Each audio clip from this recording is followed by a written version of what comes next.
Good morning, good afternoon, and good evening. My name is Robert Diggs, and I am the Community and Partnerships Lead for RSA US. On behalf of our event partners from the RSA Student Design Awards, Jillian Linton and Natalie Ortiz, I'd like to thank you all for joining us for this joint special event, Redistributing Power Through Design Education. Before we get started, I'd like to give a little background on the RSA US, and cover some ground rules about today's event. Founded in the UK, RSA stands for the Royal Society for the Encouragement of the Arts, Manufactures, and Commerce, and has been uniting people and ideas to resolve the challenges of our time since 1754. Today, the Society exists as an international fellowship-driven think tank committed to providing an independent platform for research and debate on contemporary issues and topics. Of the 30,000 fellows spread out around the globe, about 1,000 live and work here in the United States. RSA US exists to coordinate fellowship activities in the United States with an aim towards moving the needle on addressing the inequities of our society. Before I turn things over to Jillian to introduce herself, the Student Design Awards, and our panelists for the day, I'd like to cover some ground rules about today's event, and also remind you that if you're currently watching on YouTube and you're waiting to be let into the space, we do still have space to let you in. We will get to you shortly. So ground rules for today. One, if you are calling in, please do use the rename function to show where you're calling in from, just so that folks don't get bombarded with a lot of chat as they're joining the call. Happy to hear and see where everybody's calling in from. We do appreciate it, just to keep things free so that folks can ask questions and make sure that we don't miss them as we go along. Speaking of the chat, please know that you can use it to raise points of clarification or ask questions all throughout the event. We are coming from different backgrounds, cultures, and countries, so please don't ask if something is unfamiliar. However, as you're asking, I ask you to be respectful, use language your mother or mom would approve of. I am not afraid to kick people out for being rude if you choose to do so. When we get to the Q&A function, I will ask you to raise your hands through the participant tab. I will explain how to do this later once we get to that point. For now, the focus will be on our lovely panelists and Jillian. It is now time for you to take over. Thanks so much for that intro, Diggs. My name is Jillian Linton, and I am the Student Design Awards Manager at the RSA. For those of you who aren't aware, the Student Design Awards are a global open innovation challenge that's run by the RSA that asks students to apply their design skills and use those to address the main kind of social and environmental challenges of our time. As a team, we develop the briefs each year, and we're really cognizant of the fact that we play a really important role in student education, even though we're outside of the classroom. And so we've been thinking through the different ways that we can continue to really build in certain outlooks and certain aspects as we try to develop our briefs or guides or resources, and even think through the workshops and learning experiences that we offer. And so as we have been developing these events and working within our team on this, we really wanted to create a space where we could bring educators together to really have a discussion around what we are doing when we're kind of painting a picture of what good design practice is, and good design practice for social innovation, or even as we're kind of trying to build a picture of what a good designer looks like. And so this is just another one of those events that we have put on with some brilliant people who are kind of working in different ways to shift practices, to change behavior, to create new narratives. And we're really excited to really create this space to discuss these things. And we do see it as a way for us to all kind of learn from each other. I don't think us hosting this event is coming from a place of thinking that we have the answers. It's more that we want to amplify really great work that's already happening. And so, so as not to kind of take up all this time with just me talking, I'll actually kind of just hand over to each of the panelists and give them a chance to introduce themselves and kind of their background. If maybe Ramon, you could start us off. Sure. Hello, everyone. I was like, surprise, I'm first. My name is Ramon Tejada, and I'll just be super brief. So I am a designer and a teacher and a person of Afro-Caribbean descent who grew up in New York City, but I currently live in Providence, Rhode Island, where I teach at the Rhode Island School of Design in the graphic design department. And I'll put more on the chat just so people you want to look, go for it. Perfect. And if I could hand over to Kelly next, maybe. Sure, no problem. Hi, everyone. I am Kelly Walters. I am an associate director of the BFA Communication Design program at Parsons School of Design. And similarly, like an artist, designer, now author, and just excited to have a conversation today about the various topics. So I'll keep it brief as well. And for those of you on the call on the Zoom chat, you'll see that Ramon has added his websites. If you want to learn a bit more about him, feel free to click through. Shalini, if you could go next. Thank you. Thank you so much. I'm so excited to be here. My name is Shalini Agarwal, and I'm calling from the occupied territories of the Chochenyo and Ramaytush Ohlone people, also known as the Bay Area. I am an associate professor at California College of the Arts in critical ethnic studies, interdisciplinary studios, and individualized.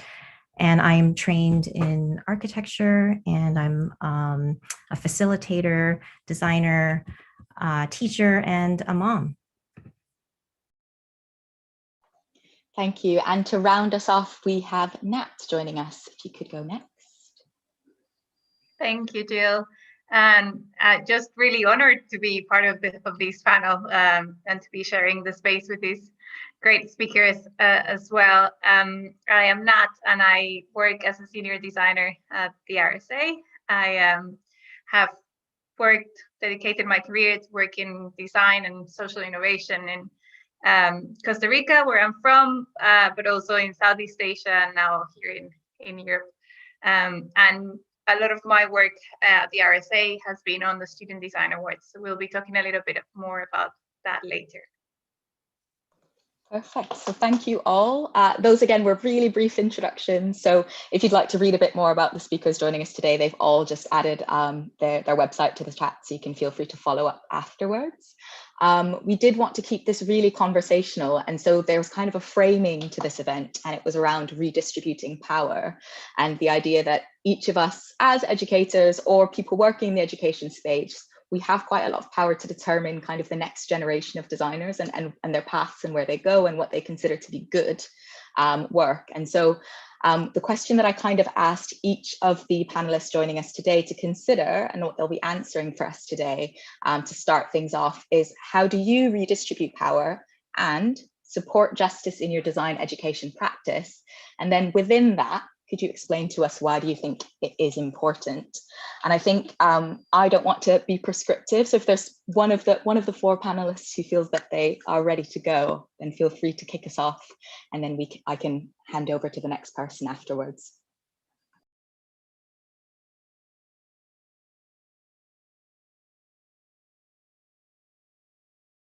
All right, I'll take it. I'm gonna go. I'm gonna see if I can tackle the question. I mean, I think a lot of it, thinking about like redistributing power, a lot of what I try to do is not to replicate I mean, I had a really good education, I should say. Like when I say this, sometimes I think I may sound like, oh, you had a really horrible experience. I didn't. I had really good experiences. I had some really good teachers, but part of what I'm interested in doing is actually shifting the narrative of, particularly in art and design, and what we are taught, and the fact that I never saw myself represented in any of that narrative. So I, in many ways, really was enthralled by the narrative that I was presented, and potentially sort of like literally valued and cherished it way too much. And now what I'm interested in doing is to sort of open the door for students and present many variations rather than the sort of singular, very Western European perspective that art and design really sort of has baked its entire premise on. I think it's really incredibly important, particularly for students of color, for BIPOC students, as we say in the US, first generation students coming from lower income brackets, for them to see themselves represented and their community. So really thinking about how do I, in my classroom, in my little classroom, right, can I do that? And then therefore, by extension, through conversations like this, all of us talk.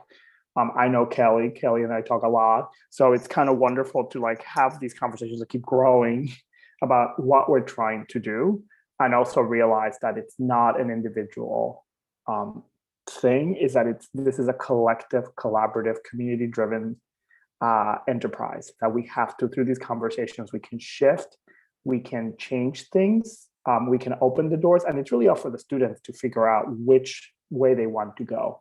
But really getting away from like that universal tendency of art and design to be universal, because it possibly should have never been that, right? Like it shouldn't have, but show students that there is literally, it's a very plural space that they can go into, and they can sort of choose what they value or what parts of their narratives or the narratives they're interested in putting forward values, and then how you go about making work through that mindset, how you go about valuing the work you make or those narratives, and really thinking about challenging the field, the professional field, which I think still is lacking and lagging so far behind what we're doing in education.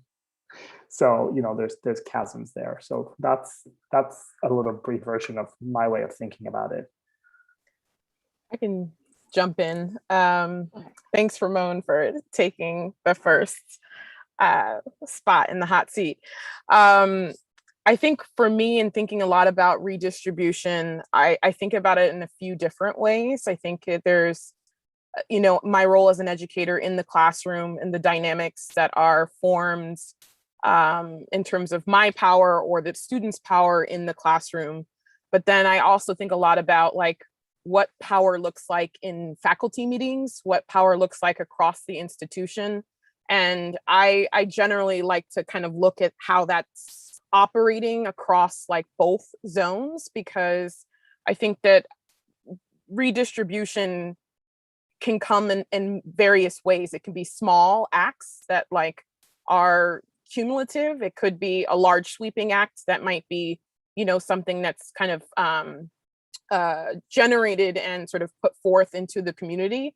But I also think, just again, on a very sort of practical scale, I think a lot about, again, just sitting in a meeting, feeling like I have no power sometimes, right? In terms of voice, in terms of what I have to say or what I'm thinking about. And I think students similarly are kind of dealing with the same kind of dynamics of like either not feeling equipped with the skills to talk about a topic or have a knowledge base, or you know, when it comes to the technical piece, right, being able to technically make a thing and then go and present that thing in a classroom. And so there's power all wrapped in that. And I think how people feel comfortable or uncomfortable being present really takes, it's not just the racial aspect, but it's like, again, what you know, how much you know, all of this sort of history or information that you may not have grown up with, right? And you're trying to navigate through in an academic context, you know, trying to sort of like figure out how you position within there. And so I think what I like to do in terms of redistribution is really try to allow students to understand that I don't know everything. And I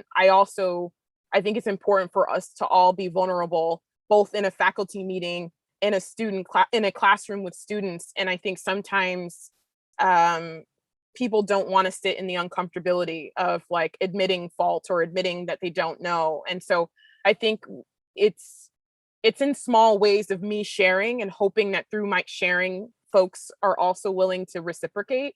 And so I think that, just again, to kind of respond really within that context, I'm just thinking about it within, like I said, the classroom, out of the classroom, working with my peers, my colleagues, because that's a whole kind of beast unto itself. So, you know, if like, you know, and I love my colleagues, but I'm just saying in the context of like navigating power dynamics and hierarchy in that space is a separate set of challenges.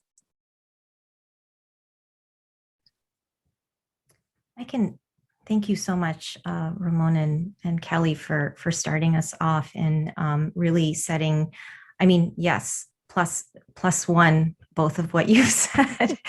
And I'm really excited to kind of hear this alignment across educators. You know, one of the things I wanted to also mention, in adding on to what's been said already, is this invitation. You know, I've had to unlearn what I learned.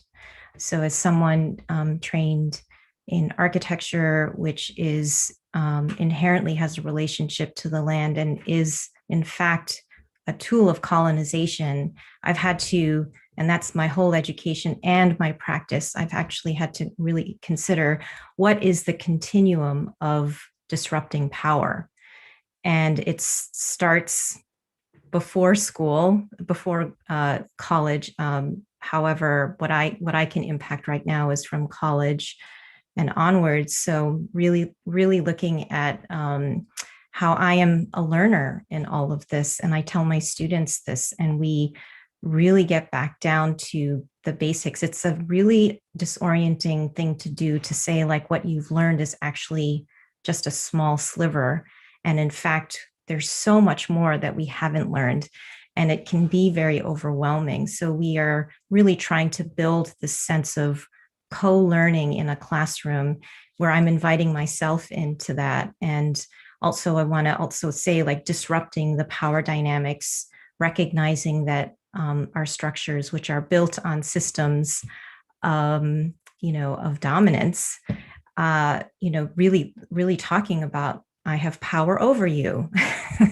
How can we have power with each other, and having these conversations? And I don't know this, and I will get back to you. And I'm not an expert. And so a lot of what I'm focusing on in my classroom is decolonizing the way we learn, and which is again a reminder that it's about the land. And so I'm seeing my students actually not having a relationship with the things that they're actually designing, and being very disconnected from that. So and I also want to say, like, for me, it's going beyond the classroom, where I'm again really looking at after you graduate, and then even in professional practice, and learning the history. I think a big thing is also really learning the history that we haven't learned, and not just a very focused Western European historical context for design and architecture. Yeah, thank you for all of those points. I think I kind of like relate to a lot of that, like doing this and learning through it very much, and being very vulnerable through the process of redistributing power in your day-to-day work and in your projects of work. I think for us, as a competition, we have to acknowledge that, and recognize that awarding someone, it's a privilege, and in a way you're holding a lot of power, right? So and how kind of we need to bring that responsibility to that task, and we have witnessed so many stories of students that win an SDA award, and that changes their career, and that completely gives a launch pad, right? And so acknowledging that, and really thinking about who gets to be awarded, why, by whom, and looking at our processes that we have in place for that. So we've started, because we see this as a long journey, especially in an institution like the RSA, of so much work that needs to be done, but started looking at, how do we choose our judges? If it's a global competition, who are the judges, and where are they coming from, and what are the perspectives that they're bringing to the table? Do we have a criteria? What is the criteria that we're sharing with students? And we also know that a lot of our briefs are the people who submit, the students that submit these briefs are embedded in the educational curricula. So we know that we're also influencing educators in lots of different places. So holding that responsibility and putting care into the process of the competition it's been really important. I think also we are aware that we are putting out there briefs that are related to social challenges, and the process of addressing encouraging designers to take on the privilege, and in a way the power of, like, you can go ahead and try to solve these challenges, right? Like it's really important. There's a gap, on many of us didn't have educators like all of you that made us reflect about these things. So there's a gap in awareness of the role of the designer and the power that the reflections around power and privilege for designers. So we're trying to facilitate spaces like this one, like let's say like this one, where we can have discussions, where we can learn from others, where we can also spaces for other educators, for students to, you know, to think about tools, to think about methods, the approaches, and to start to understand design, the role of design, and the unintended consequences of design as well. And as you were saying, Shalini, to also unlearn, and Ramon, to unlearn some things that, you know, we have learned through our careers as well. So yeah. It's been so great to have each of you kind of nodding along as everyone is speaking, because I think it's just very affirming to be in a space where everyone's like, yes, like this is it, this is what we're trying to work on. And I think something that's come out of what each of you has been actually talking about is this kind of this personal element to it, of each of us kind of admitting that like we ourselves are on this journey and learning as we're trying to do this teaching. And I think that transparency and that humility is really important, because in these conversations, in these education moments, I think that there's often kind of a desire to present something as like, these are the facts, this is how this works, this is how power and privilege plays out, here is your wheel, or here is your matrix, here's your chart, now you understand how it works. And actually it's extremely messy, and each person that's coming and explaining these things to you will never have the whole picture. And so I think it's just really it feels really important to acknowledge that, yeah, none of us here are experts on this, and we're each kind of in our own ways grappling with how we can build that into our practices. And I think the other really great distinction that I picked up on is kind of these different spaces that we're moving in. So as kind of Kelly pointed out, like there's the classroom that you're in, there's also the times when you feel like you have no power in another setting, maybe in a faculty meeting, or the fact that there's a kind of difference in your professional spaces versus in your kind of classroom where you might be holding a little bit more power. And then also that distinction between the kind of personal changes that we might be able to make each day versus kind of these bigger changes that might require more of a community effort, that might require like years of planning and working, and that you might not be able to see the end of the work that's been started. And so I think just the small kind of couple of minutes talking through that question has already kind of revealed just how big and chunky a question that was. So I just wanted to shout you all out for really grappling with that, which was a big ask. And I think the next kind of question that we wanted to pose to you all before kind of opening up to the room was around the challenges. And so we've kind of talked about what we hope to see and what we hope to do, but I guess my question was kind of around what you see, and you don't all have to respond to this one, only if something really comes to mind, but what you see as some of the key challenges to doing this work. And obviously there are many, but maybe the one that you feel like you want to touch on today.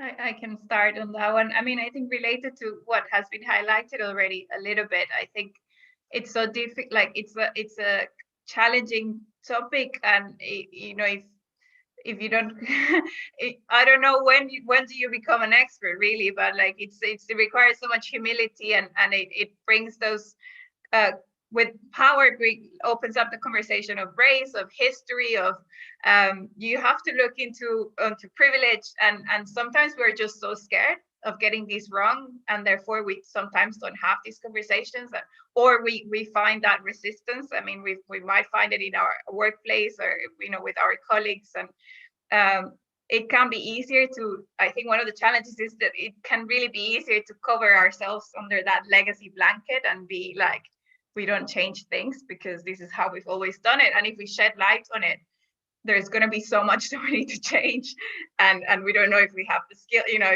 are we ready for that? So I think, yeah, I think as you said, bringing that humility is very important, as well as the commitment, right, to embark on, like, it is a journey of vigilance, and we need to continuously care, reflect, act, and know that we will probably get it wrong, but it needs to start at, you know, at some point. Yeah. I can add up just a couple of things to that as well. I think I guess the more that I continue to kind of think about these themes and these topics and what the challenges are, the more I just think about how everyone is in a different starting place. That we are one of the things that I find the most difficult is that the starting line is very different within any institution, within any working group. And you have people here, you have people here, you have people over here.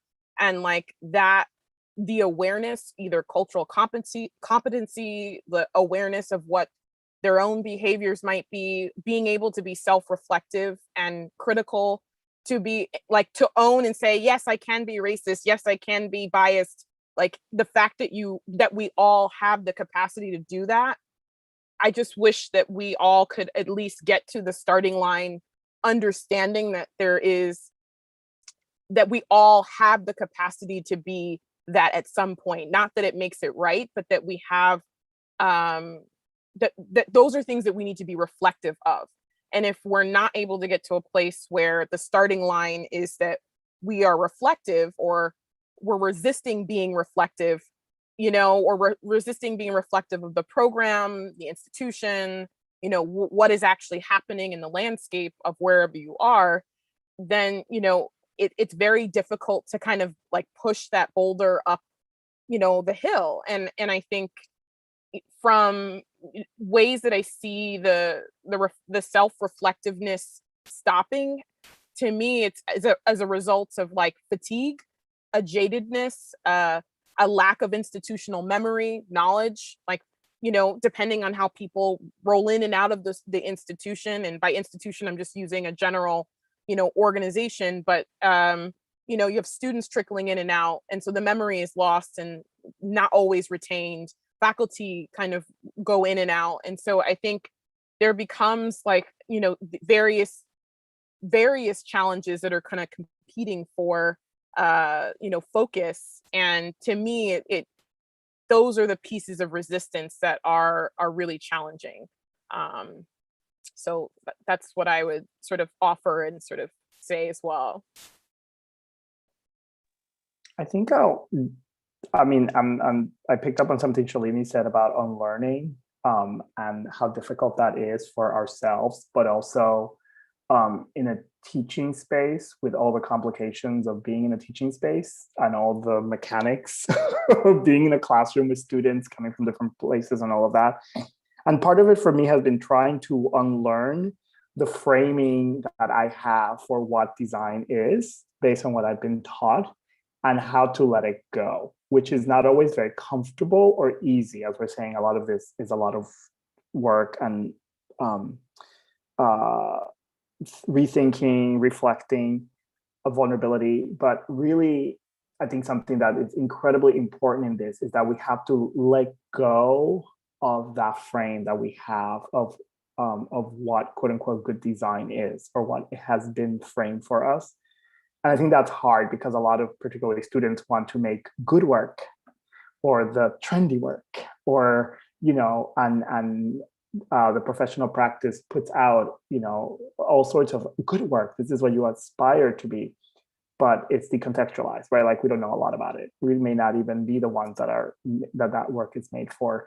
So that sort of like moment of tension between that and like attempting to sort of unlearn certain rules and parameters that we've all sort of grown up with or were studied, and making space for the alternatives, and being cognizant of I'm saying plural, I'm not being alternative is alternatives. There's going to be many, and value in that. I think that's been difficult at times, and it can be difficult because you can literally say that every project that a student makes, every project that we make, technically lives in its own little bubble. And, that's really wonderful.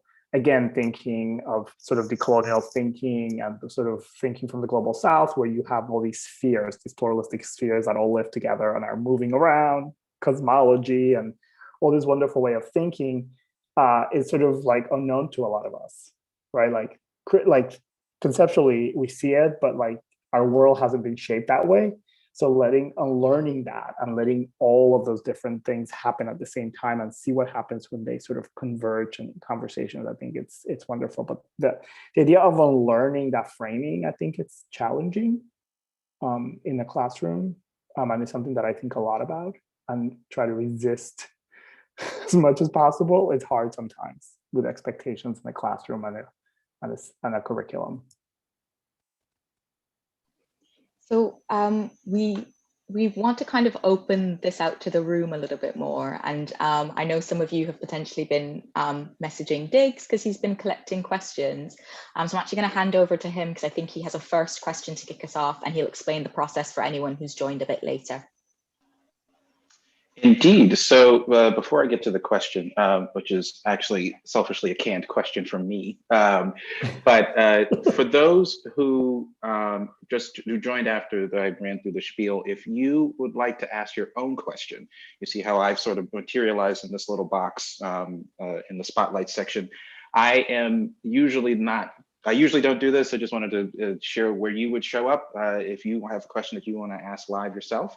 So if you want to, you go to participants, then you go to more, then you go to raise hand, and then we will start to populate a queue of folks who have questions to ask. But the only way you get to show up in this little box is if your video is on. So if you have a question, please feel free to go ahead and queue up. If you want to write your question, please feel free to do that as well. And also, if you want to ask it anonymously, I'm happy to ask on your behalf. But to my sort of canned question, prior to being at RSA US, I was at a higher education consortium. And what we loved to do was try to help identify for the faculty and staff that we were working with, especially faculty of color, were the allies that they were using to sort of help them get their work done or move the thing forward that needed to be moved forward. So I'd love to ask the three faculty, but also the Nat and Jillian, because this question is broadly applicable. How do you source allies for your work? And what do you ask your allies to do on your behalf that you feel you cannot do? Easy question. Yeah, really easy. Oh. My mic is on. I'm just like, you're hearing me like, oh my God, this question is like ginormous. I ask, well, I don't know. I think of allies as people who help to elevate you or make it possible or get out of the way and open the door. At least that's been my experience. And I just ask my allies to sort of like, you have to be a human being and you're my friend. If you're my friend, you're going to get out of the way. And potentially, I sometimes don't even know that you opened that door, and I don't need to know. And you don't need to make it a performative act to make it sound like, oh, I opened the door for you. So that's what I do. I also sometimes, if I think about it as allyship, I think a lot of it has to do with those little conversations that we have on the side that nobody knows we've had, that you just need to get things out. And you just need to put them out there, and you don't need to air them out in more public settings. So I think, but that goes back to sort of friendship, right? Like really good friendships and really good human relationships are about listening to people. And sometimes all you need to do is listen to them go off and let it out. And then sort of like, just, okay, that's amazing. And then they move on because they just need that sort of sounding board. So to me, that's sort of what I think I would ask in sort of a professional setting. I think it's obviously problematic when people don't set you up for success and get in your way. And I think that when that happens, people just need to be called out. And I think like it's amazing to be at this particular moment when that we have been given that. It wasn't available a few years ago. It wasn't available 10 years ago. You put yourself in harm's way to call people out for their sort of like inhumanity, if you will, and sort of for getting in the way.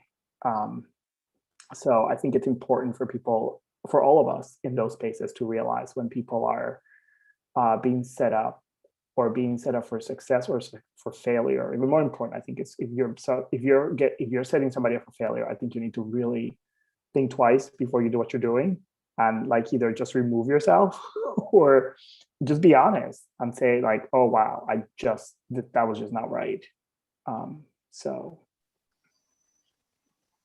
Go for it, Kelly. Okay, Definitely. Go, I'll say Kelly. something really quickly because I just was, I think as Ramon was talking, I was just thinking about like being set up for success. And I'll say really quickly that I think some of the best allies and mentors that I've had are people who share, like very simply, like they share their process, their methods, they've shared, are willing to share, like, you know, strategies, ways of thinking. And I think that on a very basic level, if I can't see your ability to share when I first meet you, then it's very clear that that's not necessarily going to be the ally or mentor for me, right? Like I think that there's, and it can happen really, it can happen in conversation. You can kind of get a sense of that energy when you meet someone. And I think like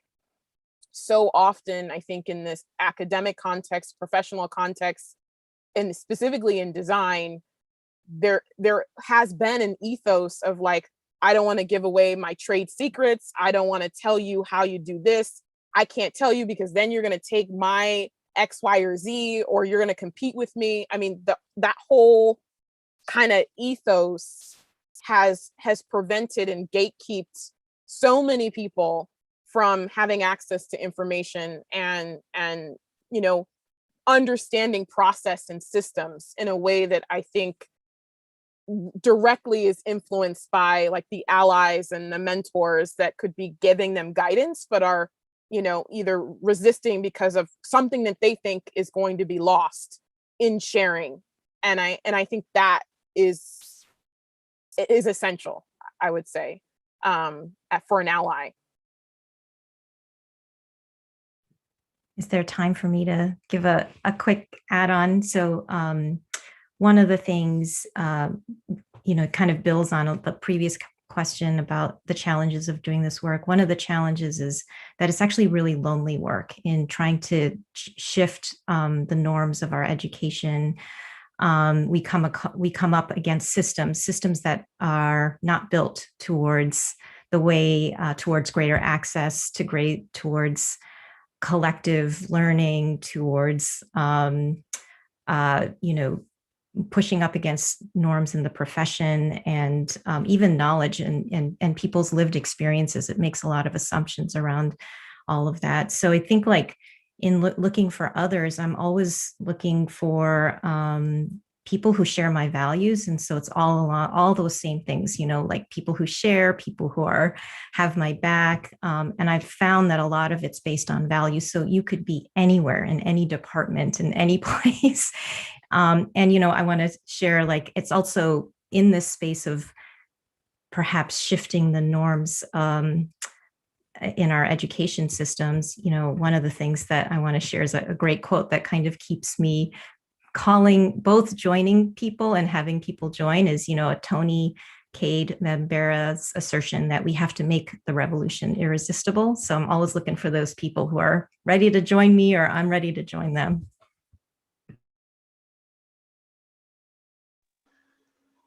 Yeah, I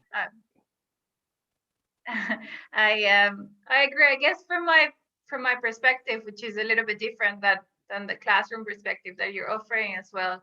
I think the work is actually collective. It's very important that is a group work rather than it's one designer leading this kind of work, or the same designer always questioning and taking the hat of, like, you know, how are we thinking about power, reflecting on power, but is it a collective, is a teamwork, and how do you get that team together? It's by really trying to communicate very openly on the kind of journey that you're trying to I guess, you know, in an organization like the RSA, it was for us in our little team within our program of work. Okay, what can we do here, and how can we communicate this with others, and how can we join as a team and own these challenge ourselves rather than just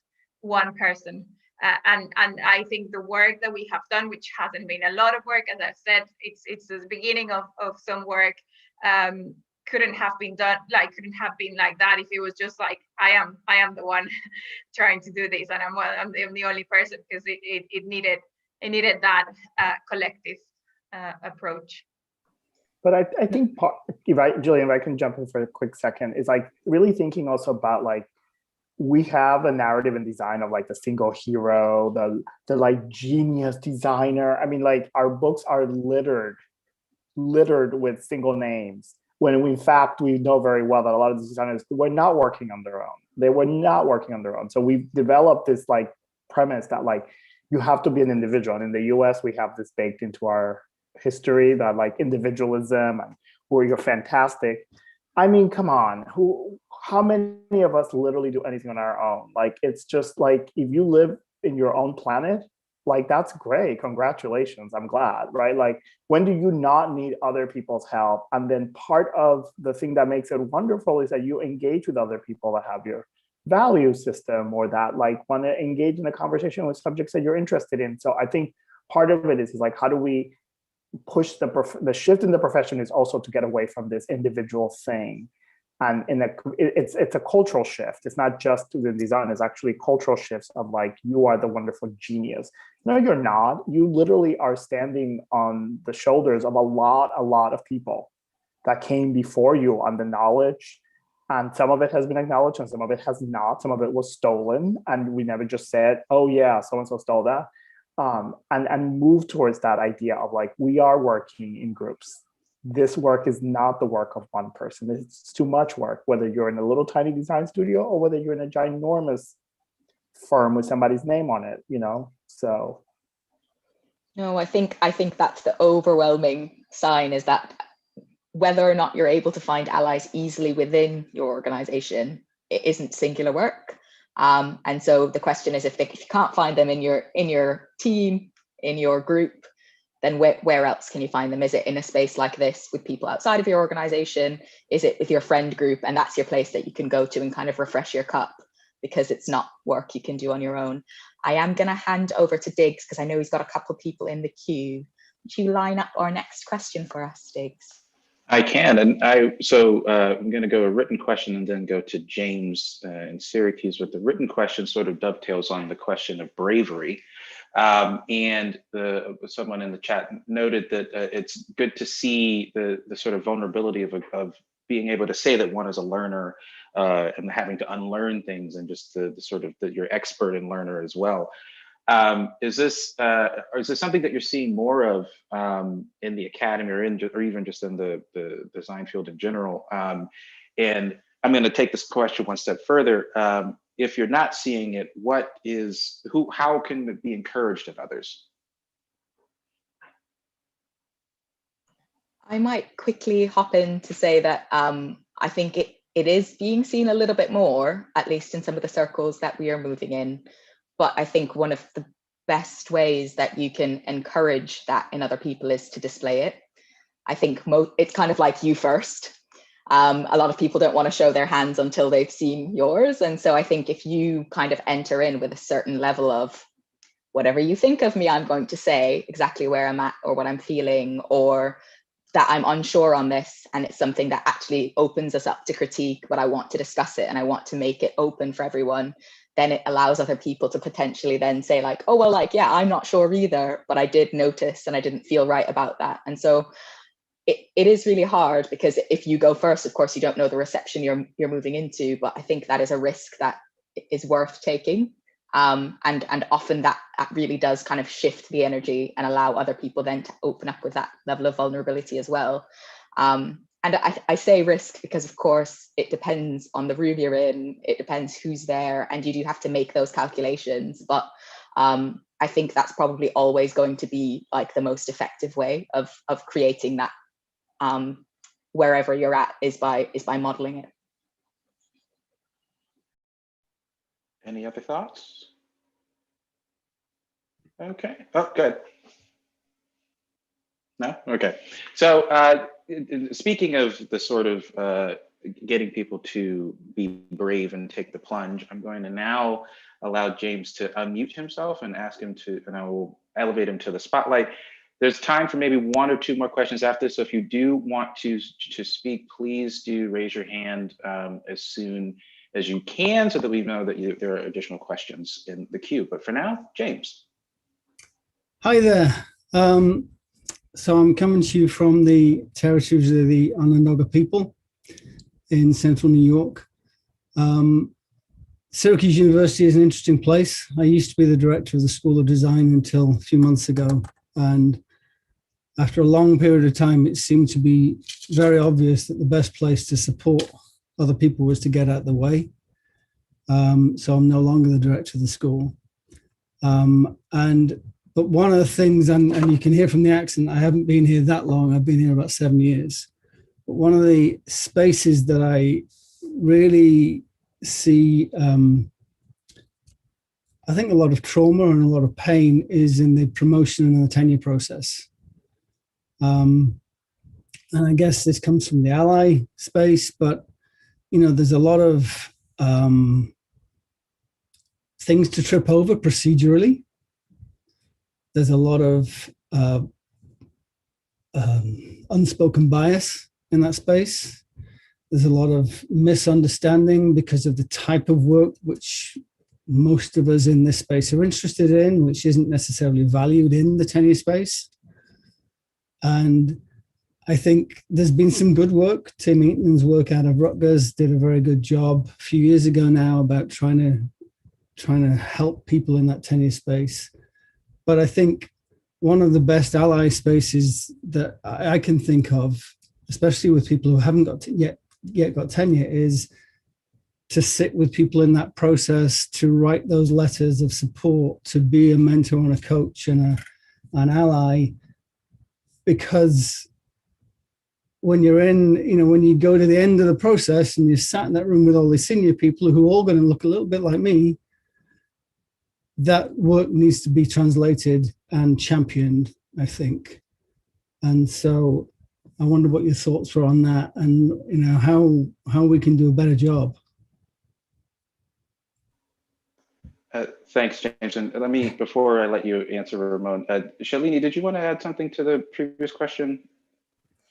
No, that's, I think, let's keep going. These are really great questions. Thank you, though. Thanks for checking back. James, that question is a really sort of impactful question, personal thinking of having to go through that process in a few years. But I think that also changes depending on the type of school you're in. I mean, I'm at an art and design school where I think the idea of divergent practices and really sort of wild spaces that practitioners and artists go into is sort of valued more than sort of like at a state. I used to teach at a state school where I have friends who teach at state schools where they run into this wall because, like people that are in the social sciences don't look at the work we make as designers as research because they have a very, very narrow definition of what research means. And I don't know that necessarily when we say research as art and designers, at least for me, I'm not quite sure that that's what we're talking about, right? Like we're not necessarily talking about research in the traditional sense of social sciences. So I think that comes into play. I ultimately, for me right now, that idea of tenure, I think it's something that it's a wonderful premise, but it might be an antiquated structure. I don't know a lot of people. We see it in the business sector. We see it with lawyers where they jump ship from one job to another. I think that artists, we just need to learn that thing instead of constantly running into this whole like sitting down. I understand the thing about like being put in a place, but I'm also interested in moving a little bit because I think people get really complacent. I'm not interested in getting complacent in that space.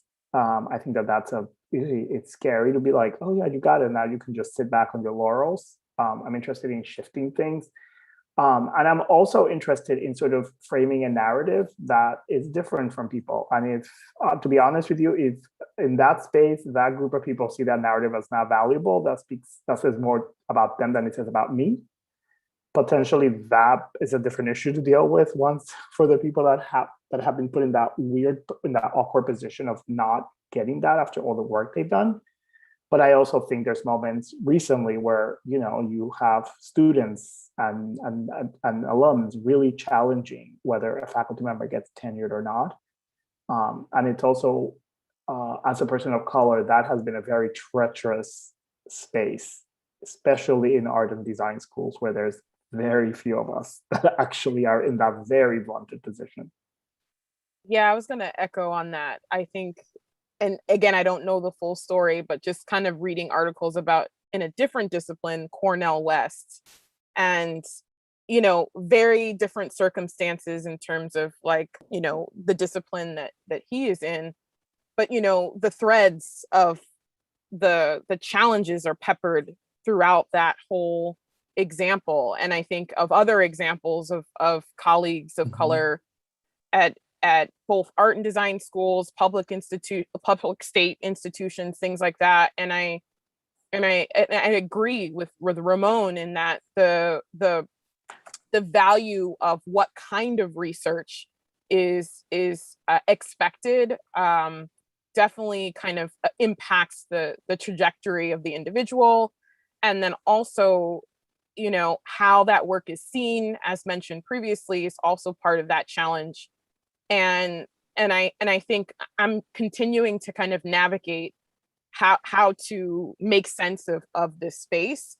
And I think the best way that I've been trying to make sense of it is just talking to people at all kinds of institutions, not just my own. And, you know, okay, I might have colleagues who teach at the art school kind of context. Here are some of the things that is being said or thought about from a value standpoint of research and promotion and tenure. But then I have colleagues who are at vastly other, like different institutions. And there's so many nuggets in those spaces that I'm also kind of trying to tease out and think about. And I think if there's any way to support, you know, your junior faculty of color in you know, their sort of process and trajectory, I think it's even providing them connection to that kind of repository of people, even, right? That it's like, okay, I have this view, this is kind of what I may have done, but here are some other examples like across, you know, the world perhaps, and how they're thinking about practice, or, you know, how they're framing it. Because I think in the end, to me, what I'm trying to understand more about is how I'm either talking about my work, framing my work, and also either pushing against what is you're supposed to do, so that I am actually connected to what I'm making. Because the other thing that I see is that there are colleagues who are making work, they don't like the work, and they're making the thing because it meets the standard to get the thing, and that's a process. But yeah, it's really complicated, and so I don't know, I'm just kind of, you know, thinking about some of those themes and threads in my own experience. And I wanted to also add, you know, it's a really great question about tenure, and I really ask us to like change our reflection on it, instead of thinking like, you know, the system's not broken, it's actually designed to do what it's doing. And so how can we redesign a system of tenure that brings in alternative practices, different lived experiences? Because, you know, in the system that currently exists, I'll kind of use an example around the evaluation process and how student evaluations are considered for tenure. But if you have a person of color who teaches in a different way, looks different, has a different practice, and the students aren't necessarily prepared or ready or want that, it gets reflected with evaluations, which gets puts in your, you know, in your file. So like it's multiple systems that are making it easier for some people to practice in a certain way. And I think that's the individual way, right? That was mentioned before. And then others who are inherently approaching in a different way, because a lot of times based on who they are. And that's not necessarily built up knowledge in all aspects of academia. Thank you, James, for coming on camera and doing our in-person question. I'm going to pick up another question that we've gotten in the chat in the interim. And that's from Rachel Knox. And she's asked, I work with disadvantaged children in the UK. And a lot of what I've heard you all talk about applies to these children too. I want to use co-design workshops to empower these children to write their own future speculatively. Would anyone have any advice as to how to avoid being seen as the powerful agent in this space? I mean, feel free to tell me no, but I know that you do some work, Shalini, with workshops outside of the university. I was wondering if maybe you could jump in first on this one and then head over to the others. Yeah, I mean, I kind of been, talking about the continuum of practice. And one of the things that I'm really interested in, so outside of academia, I am part of a group of BIPOC architects in a group called Dark Matter University, where we're bringing racial justice design, foundations of racial justice design to schools outside of the academy. And so that's like one aspect. And then on top of that, it's really based in community engagement, which gets to the core of, I think, what you're asking. And so the other thing is, training, like what are the mindsets with which we can approach others in the co-design workshop. And I do think a lot of this is, and again, like it's a collective model of how do we acknowledge our identity? How do we identify our power and privilege? What do we bring? What can we bring? And it's like, I also think it's about building relationships. So I'm kind of I have a lot of perspective that I'd love to share. One of the things is also like moving beyond transactions with people and relations. So how do we start to build relationships with people? And this is something that we're looking to teach in Dark Matter University, as well as the program that I'm also working here in the Bay Area called Pathways to Equity, and really focusing on the relationship with each other. And that really helps to bring people into a process. One of my favorite practices is move at the speed of trust. How can everything that we're doing with our communities, with our people, with students, with faculty, is moving at the speed of trust, which actually takes into account people's lived experiences. So I mean, that's a little bit of what comes to mind immediately.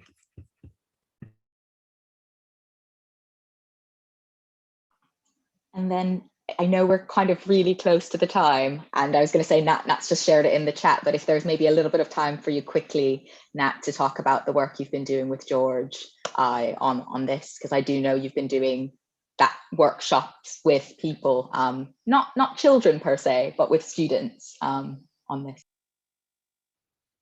Yeah, I mean, I think in that article that I just shared on the chat, I found that very inspiring and helpful, thinking about how like what's already in that community, right? Like how can you do some work before you kind of come to co-design workshops, and how can you build the assets that are already there, and how can you make sure that what you're doing is not creating further dependencies, but actually kind of like providing ownership for these people that are kind of engaging in the process. I know we're like really short on time, but there are some really good questions and some principles there, and I'll be very keen to have a further conversation with you and discuss these in a bit more detail. So I'll put my contact details on the chat. But yeah, thank you.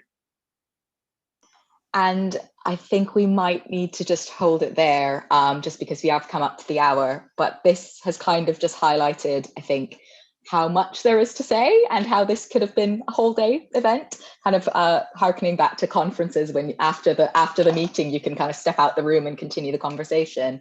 But I just really want to say a big thank you to each of our panelists for taking the time out of their days, whatever time of day it is across the country for you, to come and have this conversation. And for Diggs for hosting this space so well and making sure that we could have those questions answered.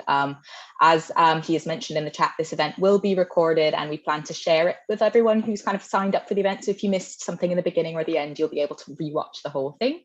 And we will be sharing the websites for each of our panelists so that you can hear a little bit more about their work and potentially get in contact if you want to kind of collaborate with them and build some of that allyship we've been talking about. We really appreciate you taking the time, and I'll hand off to Diggs to close out the event. Yeah, no, Jillian, you did an amazing job. All I have to say is that, yes, you will get an email shortly. Hopefully I'll be able to do that today. If not, you will get it tomorrow, probably by the afternoon of Eastern Daylight Time. But respecting that we are 3 minutes past the top of the hour, I just say thank you again to our panelists, Nat and Jillian, for partnering with me. If you're on camera and you're willing to give a little wave, I know you probably can't see it in the Zoom recording, but it will show up in the YouTube broadcast. Thank you for joining us. We wish you a great day, afternoon, and evening. Goodbye.